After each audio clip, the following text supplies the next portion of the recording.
Lecture du livre de Ellen G. White, intitulé L'histoire de la rédemption. Chapitre 20. Le compte rendu des espions. Ce chapitre est basé sur Nombre 13, verset 1 à Nombre 14, verset 39. Le Seigneur ordonna à Moïse d'envoyer des hommes pour explorer le pays de Canaan, qu'il avait promis de donner aux enfants d'Israël. Un responsable de chaque tribu fut choisi pour remplir cette mission. Ils y allèrent, et au bout de 40 jours, ils revinrent, se présentèrent devant Moïse et Aaron, et devant tout le peuple d'Israël, et leur montrèrent des fruits du pays. Les espions furent unanimes pour dire qu'il s'agissait d'un bon pays dont ils rapportaient des fruits magnifiques. Une grappe de raisin était si grosse qu'il avait fallu 2 hommes pour la transporter au moyen d'une perche, ainsi que des figues et des grenades qui poussaient dans cette région-là en abondance. Après avoir décrit la fertilité du pays, tous les espions, sauf 2, se montrèrent profondément défaitistes quant à la prise de possession de la terre de Canaan. Ils dirent que ses habitants étaient très forts et que les villes étaient entourées de hautes et puissantes murailles. Par-dessus tout, ils y avaient vu les enfants du géant Anak. Enfin, ils énumérèrent les nations qui habitaient tout autour de Canaan et qui rendaient impossible la conquête du pays. À l'ouïe de ce compte-rendu, les Israélites, donnant libre cours à leur déception, se mirent à récriminer fortement et à se lamenter. Ils ne prirent pas le temps de réfléchir et de se dire que si le Seigneur les avait amenés jusque-là, il leur donnerait sûrement la terre promise. Au lieu de cela, ils se laissèrent aller de suite au découragement. Ils minimisèrent la puissance du Très-Haut et ne se confièrent pas en celui qui les avait conduits jusqu'à cet endroit. Ils adressèrent des reproches à Moïse et se dirent les uns aux autres: Ainsi s'évanouissent tous nos espoirs. Voilà le pays pour lequel nous avons fait tout ce voyage depuis l'Égypte. Caleb et Josué auraient bien voulu s'adresser au peuple, mais les Israélites étaient dans un tel état de surexcitation qu'ils étaient incapables de se calmer et de les écouter. Après que le tumulte se fut quelque peu apaisé, Caleb leur dit: Allons-y, nous nous emparerons de ce pays. Nous en sommes capables. Mais les compagnons de Caleb déclarèrent: Nous ne pouvons pas attaquer ces gens, ils sont bien plus forts que nous. Nombre 13, versets 30 et 31. Et s'entêtant dans leur vue défaitiste des choses, ils parlèrent de la taille exceptionnelle des habitants de Canaan. Nous avons même vu des géants, les descendants d'Anak.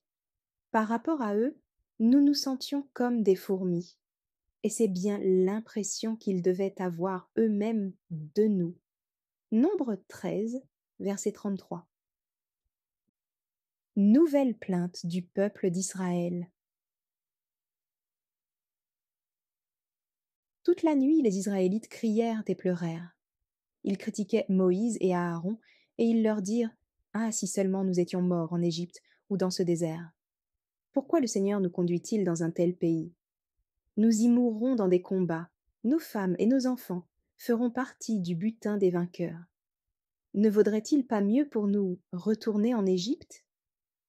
Ils se dirent alors les uns aux autres: Nommons un chef et retournons en Égypte.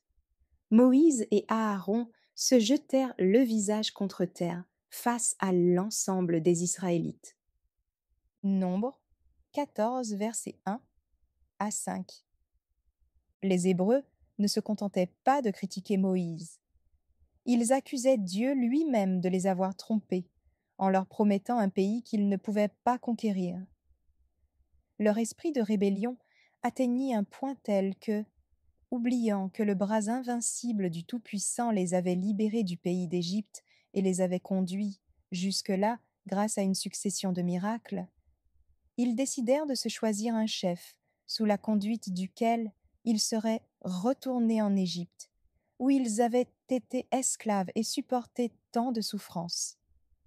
Ils nommèrent donc effectivement un chef, écartant ainsi Moïse, leur patient et bienveillant conducteur, et murmurèrent fortement contre Dieu. Moïse et Aaron se jetèrent le visage contre terre devant le Seigneur, et en présence de toute l'assemblée d'Israël, pour implorer sa miséricorde en faveur de ce peuple rebelle. Mais leur détresse et leur angoisse étaient telles qu'ils furent incapables de prononcer un mot. Caleb et Josué restèrent donc prosternés en silence. Ils déchirèrent leurs vêtements en signe de tristesse. Puis ils dirent au peuple: Le pays que nous avons exploré est un excellent pays, qui regorge de lait et de miel. Si le Seigneur nous est favorable, il nous conduira dans ce pays et nous le donnera. Seulement, ne vous révoltez pas contre le Seigneur, et n'ayez pas peur des habitants de ce pays. Nous n'en ferons qu'une bouchée. En effet, leurs dieux protecteurs les ont abandonnés, tandis que le Seigneur est avec nous. Ne les craignez donc pas. Nombre 14, versets 7 à 9. Ils n'ont plus d'ombrage pour les couvrir. Nombre 14, verset 9. Autrement dit, les Cananéens ayant mis le comble à leurs iniquités, ils ne bénéficient plus de la protection divine. Cependant, ils se croient parfaitement en sécurité et ne sont donc pas prêts pour la bataille. De plus, en vertu de la promesse de Dieu, la conquête du pays nous est assurée. Mais, loin de produire l'effet désiré sur les Israélites, ces paroles ne firent qu'attiser davantage encore leur révolte. Tremblant de colère et de rage, ils se mirent à crier, disant que Caleb et Josué devaient être lapidés, ce qui serait arrivé si le Seigneur n'était intervenu en faisant éclater sa gloire redoutable dans la tente de la rencontre en présence des enfants d'Israël. Moïse intercède en faveur de son peuple. Moïse se rendit à la tente de la rencontre pour s'entretenir avec Dieu. Le Seigneur dit à Moïse: Ce peuple ne cessera-t-il jamais de me rejeter? Refusera-t-il toujours de me faire confiance, malgré tous les signes que je lui ai donnés de ma puissance? Je vais le frapper de la peste et l'exterminer. Puis je ferai naître de toi une nation plus puissante et plus nombreuse qu'Israël. Moïse répondit au Seigneur: Les Égyptiens ont su que, par ta force, tu avais fait sortir ce peuple de chez eux. Ils l'ont raconté aux habitants de ce pays. Ceux-ci ont donc appris que toi, le Seigneur, tu accompagnes ton peuple, que tu te manifestes à lui face à face. Ils ont appris que c'est toi qui le protèges, puisque tu marches devant lui, le jour dans une colonne de fumée, la nuit dans une colonne de feu. Si maintenant tu extermines ton peuple d'un seul coup, les nations qui ont entendu parler de tout ce que tu as fait vont dire: Le Seigneur n'a pas été capable de conduire ce peuple dans le pays qu'il lui avait promis. C'est pourquoi il l'a massacré dans le désert. Nombre 14, versets 11 à 16. Une fois de plus, Moïse n'acceptait pas l'idée qu'Israël soit détruit et que lui-même devienne le père d'une nation plus puissante. Ce serviteur choisi de Dieu témoigne son amour envers Israël et son zèle pour la gloire de son Créateur et pour l'honneur de son peuple. Tu as pardonné à ce peuple depuis qu'il a quitté l'Égypte jusqu'à maintenant. Tu as manifesté jusqu'ici ta patience et ta bienveillance envers ce peuple ingrat, bien qu'il en soit indigne, et ta bonté est la même.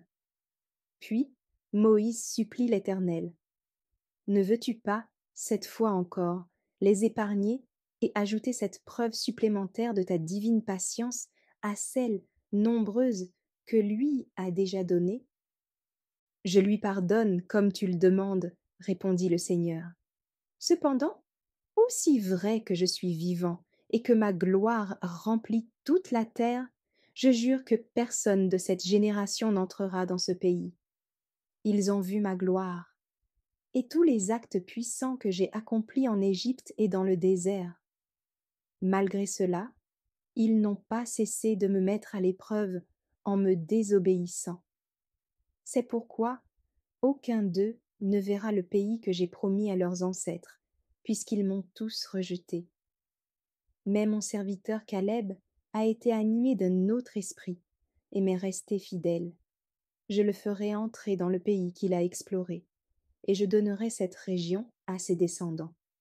Nombre 14, versets 20 à 24. Retour au désert. Le Seigneur ordonna aux Hébreux de rebrousser chemin et de retourner dans le désert en longeant la mer Rouge. Ils avaient été très près de la terre promise, mais à cause de leur méchanceté et de leur révolte, ils furent privés de la protection divine. S'ils avaient prêté l'oreille aux comptes rendus de Caleb et de Josué, et s'ils avaient agi en conséquence, Dieu leur aurait donné le pays de Canaan. Au lieu de cela, ils se montrèrent incrédules et firent preuve d'une telle insolence envers l'Éternel qu'ils furent condamnés à ne jamais entrer dans la terre promise.